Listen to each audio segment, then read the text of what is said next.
Olá, alunos! Eu sou a professora Marília e vamos para mais uma aula de Química. Vamos começar?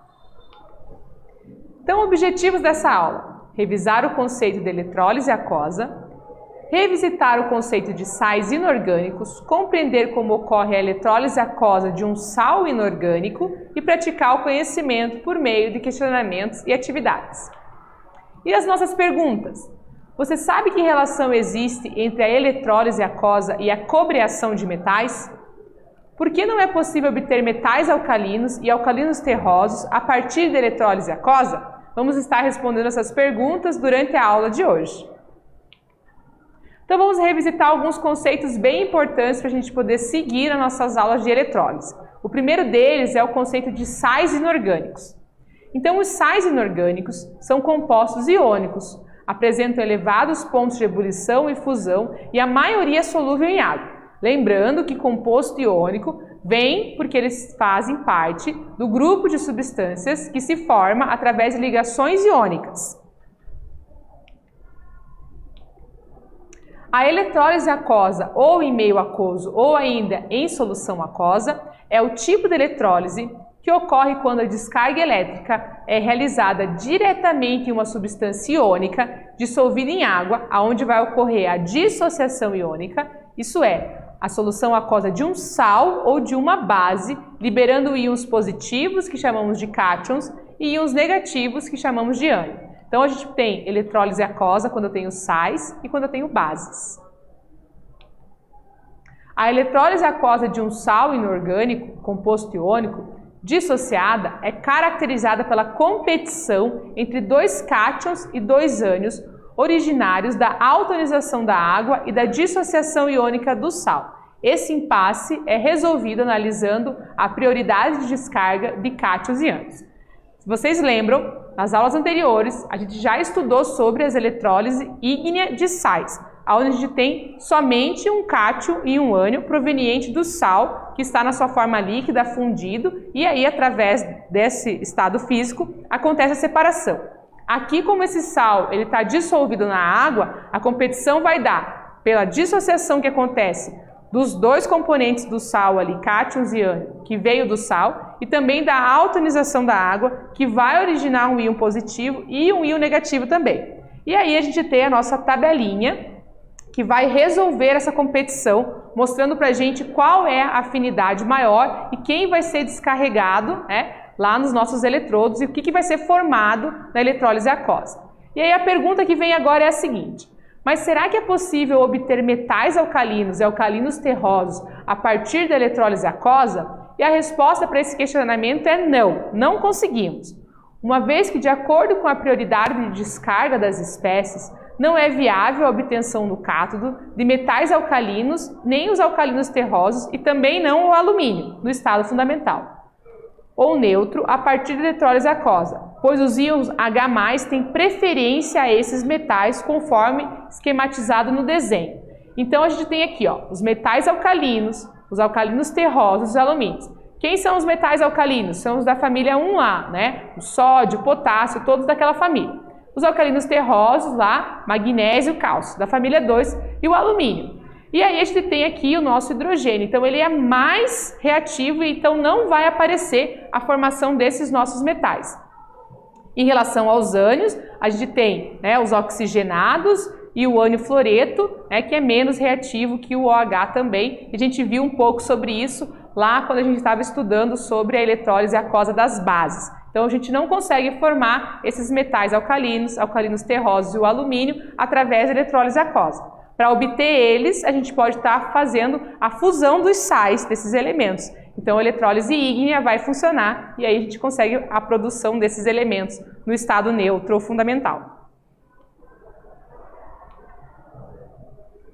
A eletrólise aquosa, então, em relação à formação aí do componente para fazer funcionar esse tipo de eletrólise. Então, esquematicamente, podemos representar a eletrólise aquosa como tendo um circuito interno, então a parte da cuba eletrolítica, que é a parte de baixo, o cátodo do polo negativo, onde o cátion vai sofrer a redução e ocorre a deposição nesse eletrodo, e o ânodo, que é o polo positivo, onde o ânion sofre oxidação e ocorre a corrosão do eletrodo.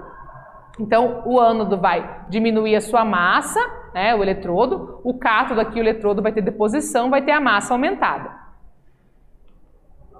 Os eletrólitos são os íons livres, cátions e ânions, que são originados da autoionização da água e também da dissociação iônica do composto, nesse caso aqui que estamos falando dos sais, então dos nossos sais dissolvidos, decorrente da passagem elétrica. Então, a passagem elétrica vai fazer essa separação toda. E aí a parte do circuito externo, então a gente começa lá no gerador, que pode ser uma pilha, uma bateria, então estamos vendo aqui em cima. Lembrando que a eletrólise é preciso fornecer energia externa, né? E aí o cátodo, polo positivo, lá do nosso gerador ou pilha, ocorre a redução, o NOx da espécie química diminui. O ânodo, polo negativo, ocorre a oxidação e o NOx da espécie química aumenta. Então, nesse ponto aqui, estamos falando do que acontece lá no nosso gerador, que pode ser representado uma pilha ou uma bateria. Vamos fazer um exercício resolvido aqui, então temos um exemplo, passo a passo, para a gente ver como as questões cobram esse assunto aí da eletrólise de sais. Então, na eletrólise aquosa do cloreto de sódio, sal de cozinha, que é o NaCl, Aq aqui para indicar aquoso, que substâncias químicas são formadas no cátodo e no ânodo. Então, ele tem o desenho aqui que vai mostrar para a gente, né? Então, a gente tem o ânodo positivo, o cátodo negativo na eletrólise, né? A fonte aqui para mostrar o gerador, da onde vem a eletricidade, o circuito aqui dos elétrons, que vai do ânodo para o cátodo. Aqui a gente tem Na+, Cl-, o OH e o hidrogênio, e ele já está apontando aqui para a gente para onde eles estão indo, certo? E aí aqui, né, dentro da cuba eletrolítica, a solução aquosa de um sal. Nosso sal, que é o NaCl. Então, a resolução.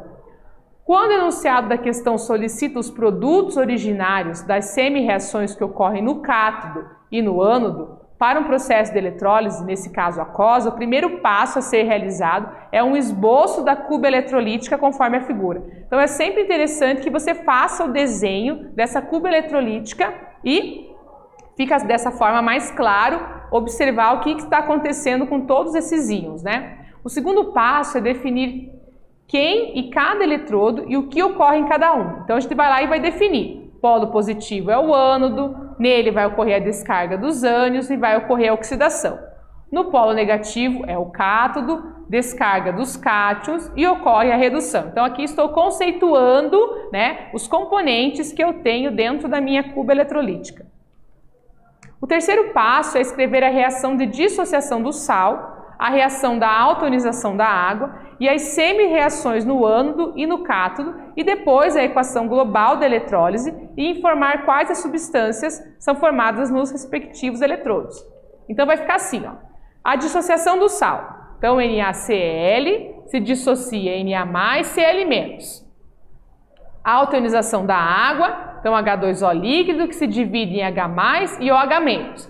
A semi-reação do ânodo, que é do cloro, né, o nosso negativo, observando lá a nossa figurinha da ordem de descarga para ver quem prevalece, né, nesse caso aqui vai prevalecer o cloro, o íon cloro, e a semi-reação do cátodo, H+, né, mais 2 elétrons fazendo H2. E aqui o Cl, formando Cl2 gás cloro, mais 2 elétrons. Note que todo o balanceamento está em função aqui das semi-reações, porque as quantidades de elétrons devem ser iguais, tanto o que foi adicionado aqui na semi-reação do cátodo, quanto o que está lá, né, que saiu ali na equação da semi-reação do ânodo, que o elétron aparece como produto. Para escrever a equação global da eletrólise, nós vamos somar, então, essas equações todas e vamos eliminar aquilo que está em duplicidade em lugares opostos. Então, a gente tem aqui 2H+, 2H+, vamos cortar. 2Cl-, lá em cima, 2Cl-. 2 elétrons aqui, 2 elétrons ali, cortamos. Então, a gente juntando tudo isso, a gente tem o seguinte. 2 NaCl aquoso, dão 2 cloreto de sódio, mais 2 águas, formando Na+ aquoso, mais OH- aquoso, Cl gasoso e H2 gasoso. Então, o que vai formar aqui? Gás cloro e gás hidrogênio. Como que a gente sabe que é isso que vai estar formando? Conforme a gente olha lá a nossa tabelinha de afinidades e vê qual é a descarga em relação àquela sequência lá. No ânodo há a formação do gás cloro e no cátodo é produzido o gás hidrogênio. E na cuba eletrolítica resta o NaOH, que está dissociado aqui, mas que vai estar a formação do hidróxido de sódio lá na cuba eletrolítica. Feito um exercício resolvido, agora vamos fazer uma atividade. Considere a eletrólise do brometo de cálcio, que é o CaBr2, feita com eletrodos inertes em solução aquosa. Determine os cátions e os ânions, respectivamente, que são descarregados preferencialmente de acordo com a fila de prioridade da descarga. Agora é com vocês.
Vamos para a correção da atividade?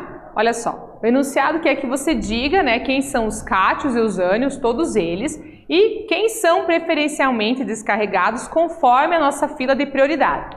Então, olha só, para os cátions, a gente tem o H3O+, e o Br-, cátion e ânion. Esses vão ser os descarregados. Mas olha só, os cátions existentes no meio são o Ca2+, proveniente do brometo de cálcio, e o H3O+, proveniente da água. Mas segundo a ordem de facilidade de descarga dos íons em eletrólise aquosa, os cátions de metais alcalinos terrosos, que é o caso do nosso cálcio aqui, do Ca2+, não descarregam em solução aquosa. Por isso, quem vai aparecer lá é o H3O+. Nesses casos, se for um meio neutro, a redução que ocorrerá no cátodo será a da água. Mas se for em meio ácido, a redução será a do cátion, H3O+, o cátion hidrônio, formando o gás hidrogênio, que é o H2. Já os ânions existentes no meio são o Br, proveniente do brometo de cálcio, e o OH, proveniente da água. Segundo a ordem de facilidade de descarga, os íons em eletrólise aquosa, os ânions não oxigenados, como é o caso lá do Br, oxidam-se, gerando no eletrodo positivo as substâncias elementares, que nesse caso é o bromo. Então a gente vai ter a presença do bromo e a presença do H3O+, também nessa eletrólise. Vamos fazer a atividade 2 agora? 2 alunos de Química realizaram a eletrólise do BaCl2. A primeira aquosa e a segunda ígnea. Diga quais produtos são formados, tanto no cátodo quanto no ânodo, nos dois tipos de eletrólise. Agora é com vocês.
Vamos para a correção da atividade? Olha só, o enunciado diz que os alunos fizeram a eletrólise do BaCl2 de duas formas, de maneira ígnea e de maneira aquosa, e ele quer saber o que vai acontecer, quem são os produzidos, né, nos cátodos e no ânodo dos dois tipos.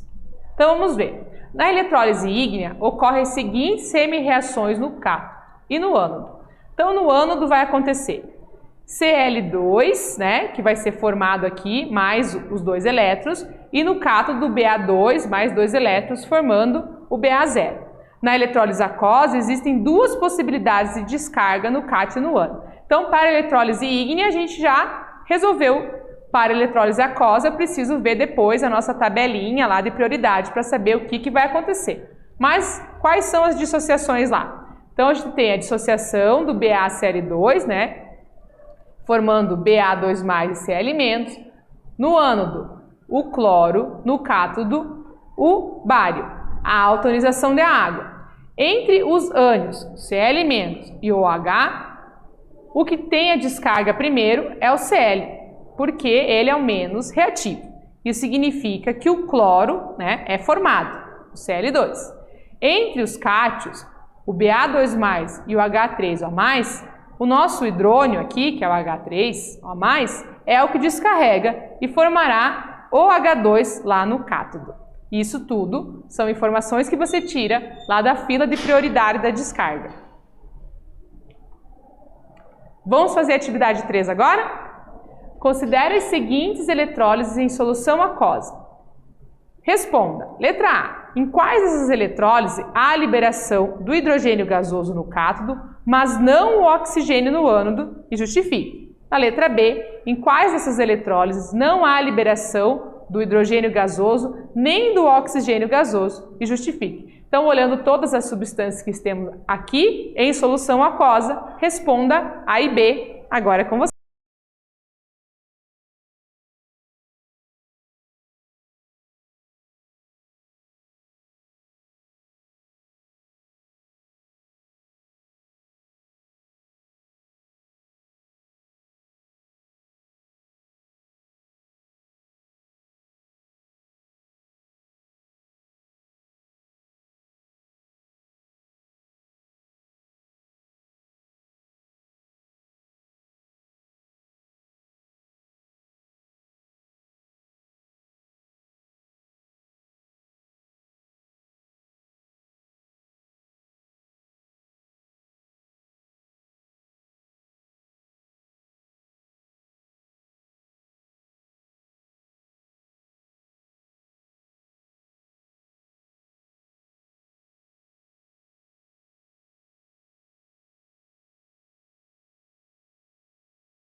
Vamos para a correção da atividade? Então, a letra A fala o seguinte: em quais dessas eletrólises há a liberação de H2, hidrogênio gasoso, no cátodo, mas não a presença do oxigênio gasoso no ânodo? Ele quer a justificativa. Então, dentro das opções que eu tenho lá, olha só. Para que haja liberação de H2 no cátodo e não haja liberação de O2 no ânodo, é necessário que o íon H+ tenha maior tendência em reduzir em relação ao cátion que vem da substância, aqui a gente representa a substância X. E o íon OH- tem a menor tendência em oxidar em relação ao íon dessa substância. Então, dentro daquele universo de possibilidades ali da tela anterior, a gente que vai conseguir encaixar nessas condições é o KBr e o KI. Então, nesse caso aqui, a gente tem as condições necessárias para que ocorra a liberação do hidrogênio e não do oxigênio. Na letra B, em quais dessas eletrólises não há liberação do H2 nem do O2? Então, não vai aparecer nem hidrogênio nem oxigênio. Para que não haja liberação de H2 no cátodo e nem de O2 no ânodo, é necessário que o íon H+ tenha menor tendência em reduzir em relação ao cátion de uma substância X. E o íon OH- tem a menor tendência em oxidar em relação ao ânodo dessa substância X. Assim, o único que se encaixa nessa situação é o NiCl2. Para a eletrólise dele, não vai ter a liberação nem de hidrogênio nem de oxigênio.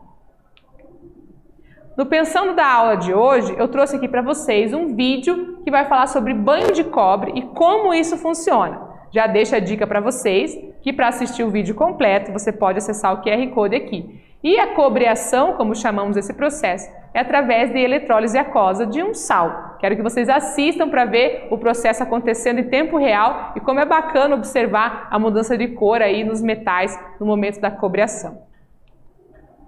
Nessa aula, revisamos o conceito de eletrólise aquosa, revisitamos o conceito de sais inorgânicos, compreendemos como ocorre a eletrólise aquosa de um sal inorgânico e praticamos o conhecimento com atividades. Espero que vocês tenham gostado e até breve!